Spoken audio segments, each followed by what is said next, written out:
Good evening. Welcome once again to another edition of Currently Speaking. My name is Andy Rapp, and I sort of sadly say that this is our last show for the season. We'll be back again the first part of September.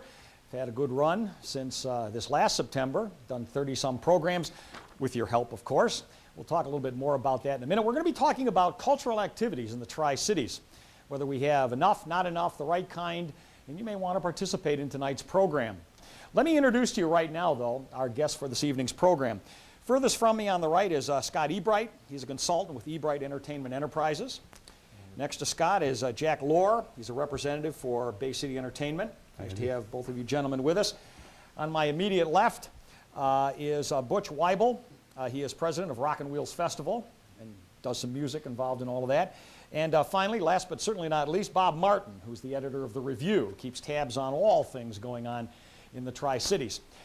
Scott, you know, really, in a sense, we're doing this program because of you. You had some articles published, an article published, and I think Saginaw News, Bay City Times, and in The Review. You were a native of this area, grew up in this area, then left and were gone for quite a long time, came back, and you were dissatisfied with what you found. Maybe you could enlighten us a little bit on what you found and why you were dissatisfied. Well, I had spent most of my career, about 28 years, away from the Michigan area, and in different states, Nevada, California, Florida, and so forth, Arizona. But in coming back here, I was so used to that type of culture and entertainment in all these other areas that I thought surely I could be a big fish in a little sea coming back here. And what I found out immediately is that there wasn't a lot of openness to a lot of my ideas or suggestions or creative events.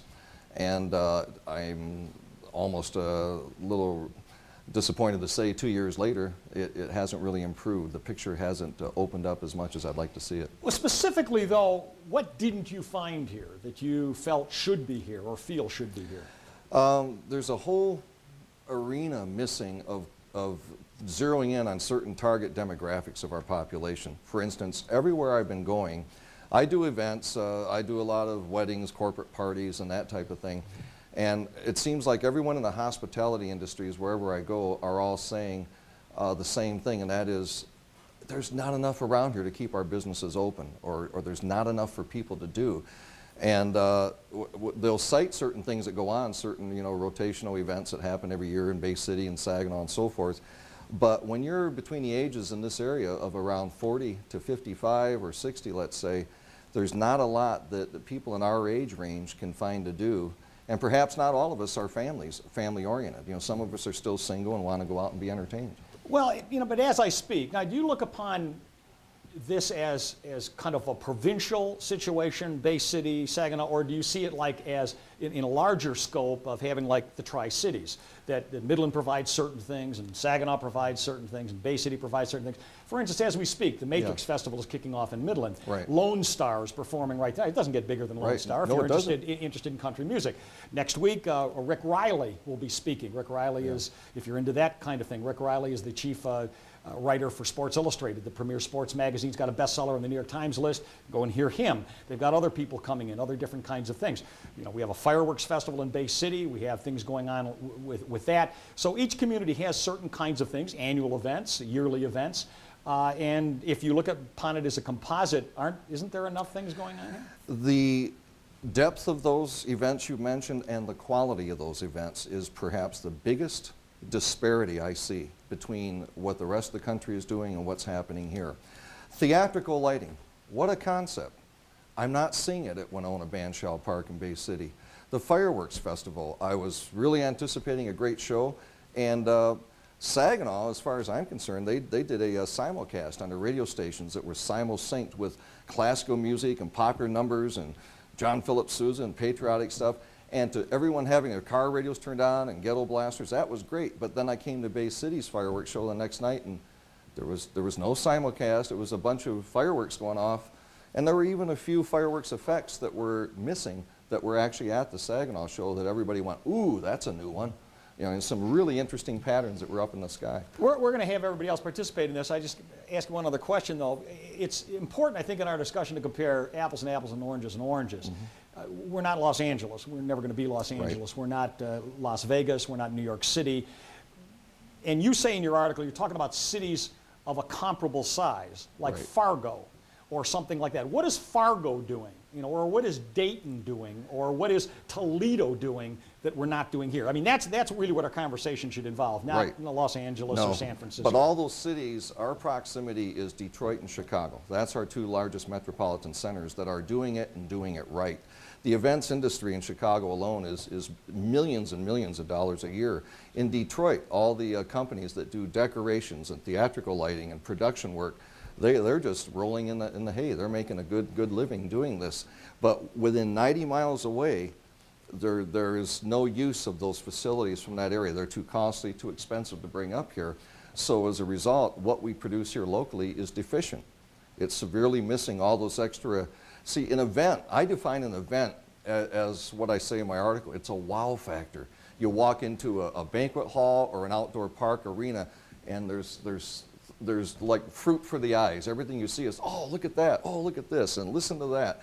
And it's like a three-ring circus, something going on at all times. But everything costs money, and if you're going to put a lot of money into this, and you claim that both the consumers, the people in this area, and also the people that are responsible for putting on these events are cheap, it's a word that you use. Yes. If Detroit puts on an event, they can get 50,000 people to come to that because Right. that's a small number of people compared to the environs of Detroit and Detroit City. If we put on an event up here and 50,000 people come to the whole population of Midland. And it's not fair to compare those two things because there just isn't the base. It isn't that there are more people in Detroit that are interested in these kinds of events. It just means proportionately they have the numbers. We may have the same proportion of people that would support those events, but our numbers are small to begin with. The numbers would be compensated for if the public was willing to pay a little more per head to enjoy quality for a change. Not a $5 a head price, not a $6 a head price. I've actually heard horror stories of promotions that used to exist in the Bay City area, actually that still do, where their attempt to raise a ticket price $1 resulted in petitions and boycotts and a general anger in the community at large. Well, this is what we're talking about this evening. We're going to involve our other guests in just a moment. On our last show, we're talking about things to do. We hear this complaint over and over again. We hear it from young people, but it isn't just young people. We hear people say there's just nothing to do in the Tri-Cities. So we think we're doing some pretty good things. Scott, what's wrong with the material that he's having? For that amount you said for an entire summer series, that to me would be a frighteningly low amount of money to spend on entertainment for the quality of entertainment. The production things that I'm talking about that I miss are things like no concert in that park goes beyond sunset or twilight, and I've actually seen shows there where it gets so gloomy and dark on the stage, it's depressing. Here's the big finale to a fantastic band or an artist, and you can't see them. They're in the darkness, and that's another thing is the visual aesthetics of the shows on those stages. I mean, there's no theme, there's no carry-through or concept. Some guest celebrity MCs carrying it through that are of notable quality. Great warm-up acts, no fillers in between of like kids throwing toys and trinkets at the audience. Just a nice, tight, cohesive show with theatrics and lighting. And granted, it does take money to do that, but once the people, my contention is once people are exposed to that quality of a show, they will justify the higher ticket price. And you feel that that's a That problem? was the golden age of radio, Bob, and I loved it back then. Yeah, Bob Dell, Bob Dyer, Bob Dyer, Dick still in Fabian. Boy, that thing they had going at the Bay City roller rink, what a marketing coup if we could just imitate that today. And but remember, it was a two-radio town back then. It was 2 AM stations, WTAC or WKNX. That's it for the kids. Or you listen to an adult contemporary station in Bay City, or Sam came into the picture, But they were locally WSAM. oriented. They weren't drawing on national feeds. But now, what's happened in the last 30 years, and this goes back to my demographics point that I always make, the divergence, the diversity in musical taste. Back then, it was either AM rock and roll radio and some Motown thrown in for good measure, or it was the adult segment of society, and that was it, and maybe a country and polka station here and there. Today, if you look down what Top 40 is defined by, or even just music in general, it goes into 20 categories, and from reggae to zydeco to blues to jazz to blah, blah, blah. And there's no rule that says anybody can't have taste in more than one of those areas. So any one radio station is not going to answer to the needs of the public. And if I personally were promoting a nightclub and I was trying to target a certain demographic, I'd go broke trying to cover every radio station that I need to pull those demographics. But if I made to go back to that other comment that you made, Bob, the demographics of original rock bands, you know, breaking the hits, trying to get it and make their scene established here in the world, I don't care anymore. I went through that. That was my 20s. You know, we were all young then. We rocked out. We went to clubs. We drank. We partied. We had good times. I got older. My taste became a little more mature. I widened my horizons. Now, because of those more matured tastes, I'd like to think, I go out and I'm looking for quality entertainment, and I have been around more places than the Tri-Cities, and so is a lot of people that live here. We're not finding that kind of element in the clubs. I don't want to see cigarette buttholes, you know, burn holes on the floor, and I don't want to hear that kind of music, and I wish them all the power in the world to become a hit, a success, but that's not my scene. Let me go back to something we were talking about earlier. Less than 90 minutes away, you can go down to the Palace of Auburn Hills, Meadowbrook, all of these different things that have the best acts in the United States coming in there. It's not that far. So if you can go there with the beautiful facilities they've got and all of the ambience and all of the things that you're talking about, why is there then, we're talking about competition here, he's talking about that, why would a person want to risk making those things in this area where he might not or she might not be able to get those people to come when they can just go down the road a little bit and already have it? I'm not necessarily buying into this panel's definition of what entertainment is. It goes beyond sitting in a seat where you pay to watch something on a stage. Entertainment is a living event. There's a big absence here of nonprofit fundraisers that are just multifaceted with like 15 businesses co-sponsoring it. It's a major event that takes over an entire banquet room or a park, a day in the park. The kids come in, there's stilt walkers, there's jugglers, there's clowns. For rainy days in the summer, if we're only limited on so many weekends a summer with, let's say, the Winona Park Band Shell, what about the concept of a Wednesday night thing or a Tuesday night thing? And how about these amoeba tents that are all over the country except here that shield the sunshine and the rain, that are spread with these guy wires and ropes and just intermittently spread around outdoor areas? We could open up a whole new calendar of events for possibilities, and that's what I'm saying. It's conspicuous by its absence that there's not that kind of culture in this area. Then the bands are only one part of that whole formula. You also have other events. You have continuing ongoing contests among shopping centers and retail stores, and the big grand finale is going to be announced that day on stage. You have little kids dance troupes and an amateur band during the day, and there's just so many more elements of the community that could be pulled into an all-day event. One area we don't have represented here are the movies, but let me just use an example here. The USA Today a few months ago did a full-page cover on a movie called Best in Show. Won a whole bunch of awards for humor. To my knowledge, it never came to this area. And if it did, it was in and out. I know it didn't come to Midland, and I'm pretty sure it didn't come to Saginaw. And people are now, it's out on DVD, and they're going to wait for it to come out on tape. Somebody made the decision that there weren't enough people in this area that were sophisticated enough to appreciate or to like this particular kind of show or this particular kind of humor. Whatever it was, just drew a lot of attention. Don't we also run into that when we're talking about restaurants, talking about nonprofit events, that certain people are saying, rightly or wrongly, that this area just doesn't have enough of those kinds of people to support this activity, and it does come down to numbers. If you don't have that amount of people, you can't support it. I agree. It's the Rust Belt factor, and I didn't make that up. I'm hearing that from people from Grand Rapids, Kalamazoo, Ann Arbor, Detroit. Oh, you're stuck in the Rust Belt. Good luck. You can't make it up there, Scott. And I asked them, I said, what's that mean? They said, it's the I-75 corridor. It's the GM, UAW mentality, and I still don't even know what that means, but they're really opinionated about they cannot make enough money in this kind of industry. Well, that's the stuff that fuels it, though. I mean, that's the stuff, you know, you talk about the bands that have made it, it's that mentality, that industrial mentality. It can be a tough audience, you know, and I think that's one of the factors that makes artists so good when they come out of here, because it is hard to make this audience and to get by. And if you can make it out of here, you can probably make it anywhere in the world. That I'm convinced of. Let me take a call from Kevin from Auburn before we have to go off. Kevin? Yes. Thanks for waiting. I was wondering, quick question here.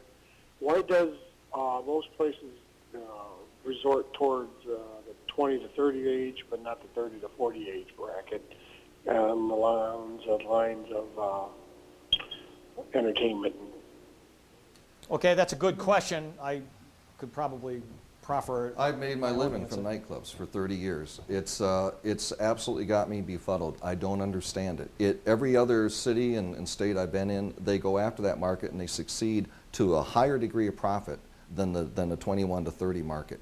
And yet that's what it seems like everyone's tripping over themselves to cater to.